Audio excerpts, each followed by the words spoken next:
Os nossos desejos, as nossas vontades, são expressas através de pedidos, de ações, de trabalho e também através da prece. Quando queremos algo, nós mentalizamos profundamente, buscamos ir atrás desse objetivo e quando não encontramos, nos deparamos muitas vezes numa ansiedade profunda. O capítulo de hoje, a ser estudado nesse vídeo do Caminhos do Bem, Centro de Estudos e Desenvolvimento Espiritual, é no capítulo 27 do Evangelho segundo o Espiritismo. Pedi e obtereis. No sentido introdutório, eu vou começar lendo o primeiro item, do capítulo, que fala sobre as qualidades da prece. Quando orardes, não vos assemelheis aos hipócritas, que afetadamente oram de pé nas sinagogas e nos cantos das ruas para serem vistos pelos homens. Digo-vos em verdade que eles já receberam a recompensa. Quando quiserdes orar, entrai para o vosso quarto e, fechada a porta, orai o vosso Pai em secreto.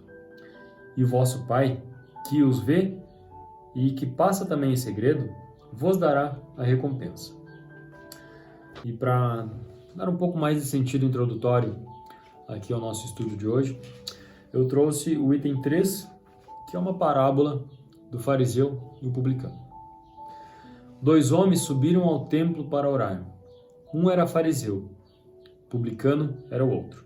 O fariseu, conservando-se em pé, orava assim consigo mesmo: Meu Deus, rendo-vos graças por não ser como os outros homens, que são os ladrões, injustos e adúlteros, nem mesmo como este publicano. Jejuo 2 vezes na semana, dou o dízimo de tudo o que possuo. O publicano, ao contrário, conservando-se afastado, não ousava sequer erguer os olhos aos céus, mas batia no peito dizendo: Meu Deus, tem piedade de mim, que sou um pecador. Declaro-vos que voltou para sua casa justificado e o outro não. Porquanto aquele que se eleva será rebaixado e aquele que se humilha será elevado.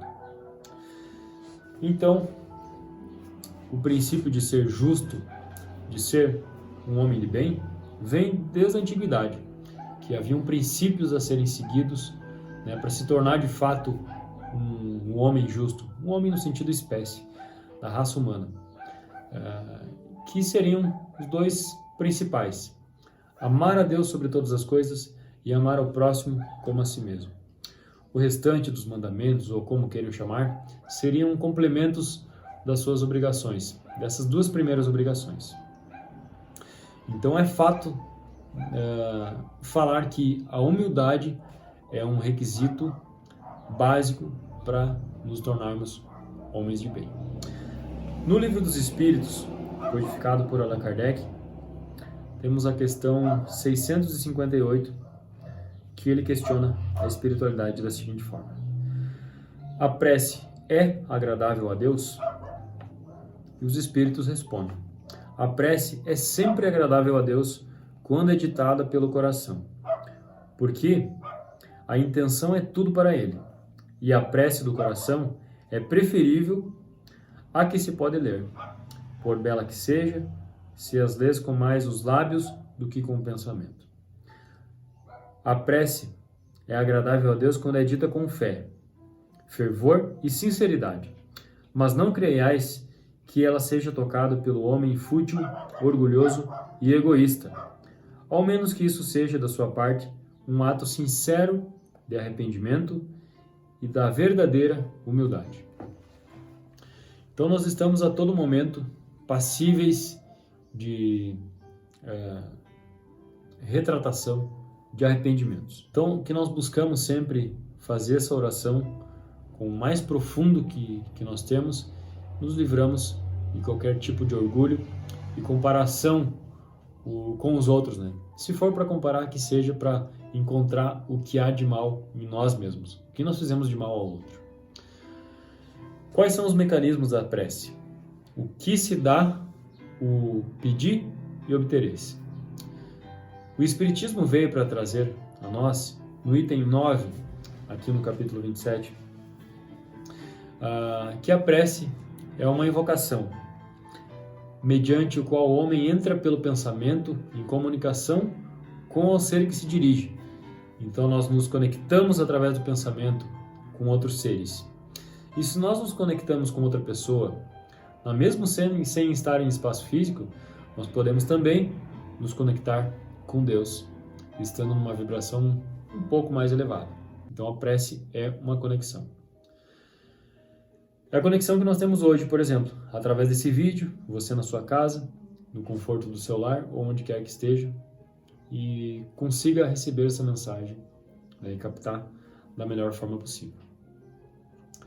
Muitas pessoas procuram fazer a sua prece na sua casa, no seu horário preferido, em forma de uma palestra, um texto decorado, buscam palavras arrojadas, uma contextualização em forma de apresentação, imaginando que os outros estejam ouvindo e que esquecem dessa conexão íntima, dessa conversa sincera. E aos poucos até a gente vai percebendo que nem de conversa precisa. Um simples pensamento positivo, uma respiração profunda já é o suficiente para fazer uma prece bem feita.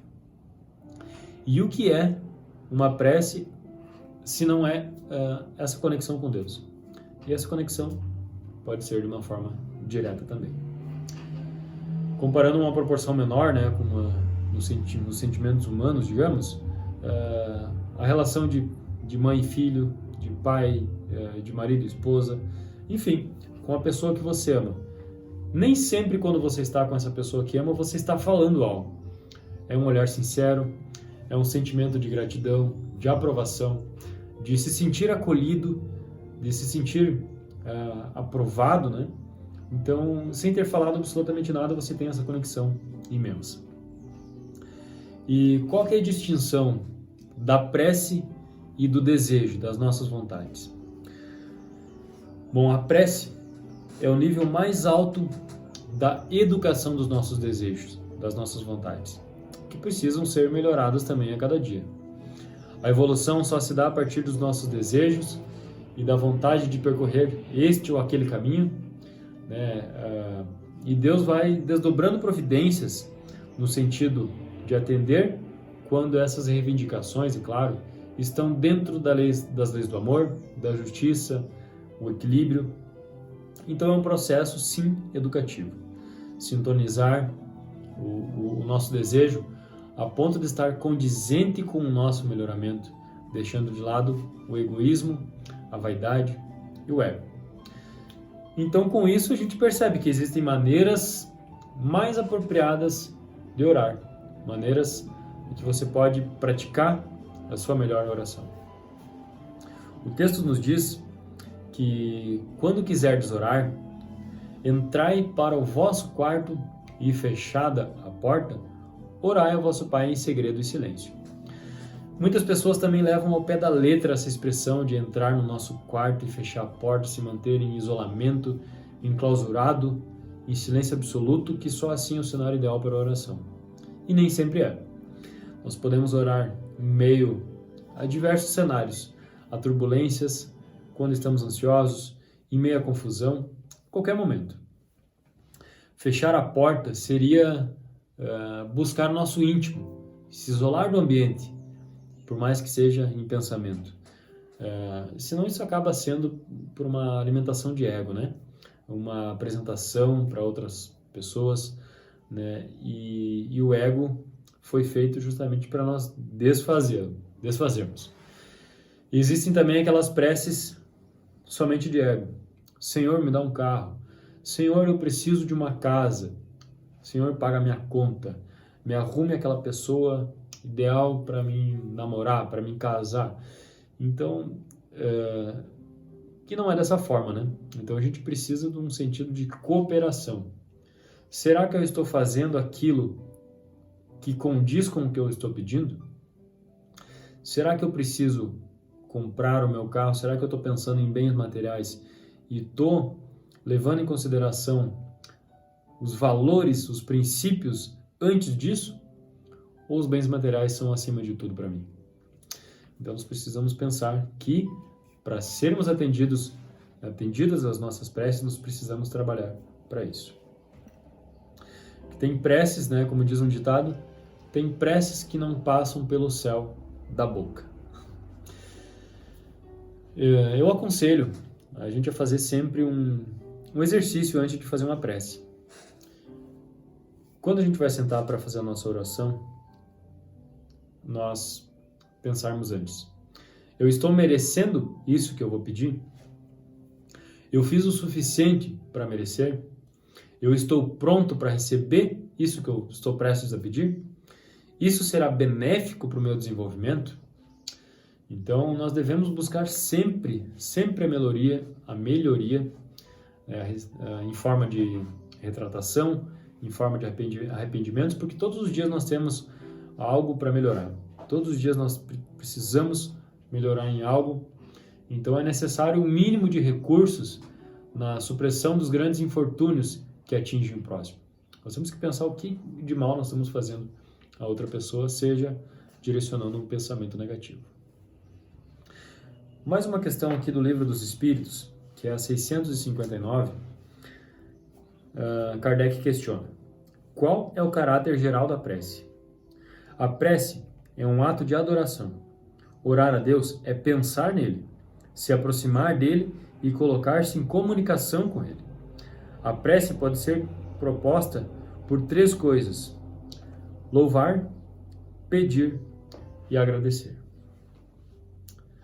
Num primeiro momento, a definição de louvor não está na ponta da nossa língua, né? Às vezes é difícil dizer o que é, de fato, o louvor, mas eu vou trazer um exemplo bem simples que vocês vão, com certeza, entender. A admiração faz parte do louvor. Eu admiro muito a música, eu gosto muito da música e acredito que vocês também. Então, todos nós temos alguns artistas favoritos, alguns artistas que admiramos muito. E quando falamos dele para outra pessoa, a gente menciona de uma forma entusiasmada, né? Sobre a sua obra, sobre as letras, sobre a sua interpretação, sobre o instrumento que você toca, que a pessoa toca, sobre o carisma, biografia, história, e bem como crianças entusiasmadas, né? Aquele sentimento puro, né? Quando fala bem de outra pessoa. Louvar a Deus, então, basicamente a mesma coisa, dada a sua devida proporção, é claro. Buscar valorizar a sua obra, valorizar os ensinamentos de Deus, valorizar as belezas da sua criação, a ação que Ele propõe em nossas vidas, os seus planos. Então, tudo isso é idolatrar. Tudo isso é louvar a Deus, dar valor às coisas, à sua obra. E o pedir depende de muitas variáveis. Algumas são: a sua atitude estão de acordo com as leis divinas, com as leis do amor, as leis da liberdade, enfim, com equilíbrio, condiz com o que você está pedindo, as suas atitudes. O segundo passo: você está cooperando da mesma proporção com o que você está pedindo? Então, o preço do que você pede é o trabalho que você designa para isso. É o esforço que você aloca em prol desse pedido. Então, se você estiver condizente com o que você está pedindo, muito provavelmente você vai receber. E também a gente pode aprender com as retratações e com os arrependimentos e fazer com que a gente se torne merecedor de tudo isso. Então, o merecimento é a base de tudo que a gente pede. Se a gente merece, a gente ganha. Se não merece, a gente com certeza não vai ter. A gente vai passar por muitas provações que vai se tornar mais dificultosa, mais trabalhosa a nossa vida ainda. A gente ora aquilo que a gente crê. Nos últimos vídeos, né, foi falado sobre nós transbordarmos aquilo que nós estamos cheios, que o nosso copo, né, simbolizando a nossa vida, está cheio. Se nós temos rancor, angústias, sentimentos ruins em relação aos outros, nós vamos passar somente esses sentimentos aos outros. Nós vamos interpretar todas as situações que nos aparecem com esses sentimentos. Já se nós levamos clareza das decisões, alegria, entusiasmo, pensamentos bons, né, sempre voltados à caridade, nós vamos interpretar as coisas que nos aparecem de acordo com esses sentimentos que nós temos também, com que nós somos completos. Então, nós precisamos buscar nos instruir melhor quanto aos nossos desejos, quanto ao que nós enchemos o nosso copo, as sensações que nós temos na nossa vida. Então, a gente precisa nos instruir e praticar isso. Pensar mais sobre os nossos defeitos e buscar crer em algo realmente de valor, que nos são importantes, a nossa família, os nossos sentimentos mais profundos, nos conectarmos com a natureza e com sentimentos mais simples que sejam. E que essa nossa oração seja apenas um reflexo do que estamos transbordando. Um reflexo de estarmos de bem com a vida, de estarmos agradecendo por tudo, que as coisas vão acontecer ao natural. Para finalizar o nosso vídeo de hoje, eu trouxe uma prece de Maria Dolores, do livro intitulado Antologia da Espiritualidade, obra psicografada por Chico Xavier, que se chama Agradeço, Senhor. Agradeço, Senhor, quando me dizes não, às súplicas indébitas que faço, através da oração. Muitas daquelas dádivas que peço, estima, concessão, posse, prazer, em meu caso talvez fossem espinhos, na senda que me deste a percorrer. Em outras vezes, imploro-te favores, entre lamentação, choro e barulho. Mero capricho, simples algazarra, que me escapam do orgulho. Existem privilégios que desejo, reclamando-te o sim, que se me florescem na existência, seriam desvantagens contra mim. Em muitas circunstâncias, rogo afeto, sem achar companhia em qualquer parte. Quando me dás a solidão por guia, que me inspire a buscar-te. Ensina-me que estou no lugar certo, que ninguém me ligaste de improviso, e que desfruto agora o melhor tempo de melhorar-me em tudo que eu preciso.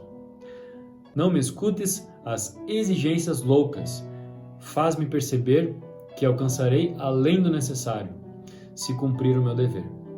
Agradeço, meu Deus, quando me dizes não com teu amor, e sempre que te rogue o que não deva, não me atendas, Senhor. Um abraço e boa semana a todos.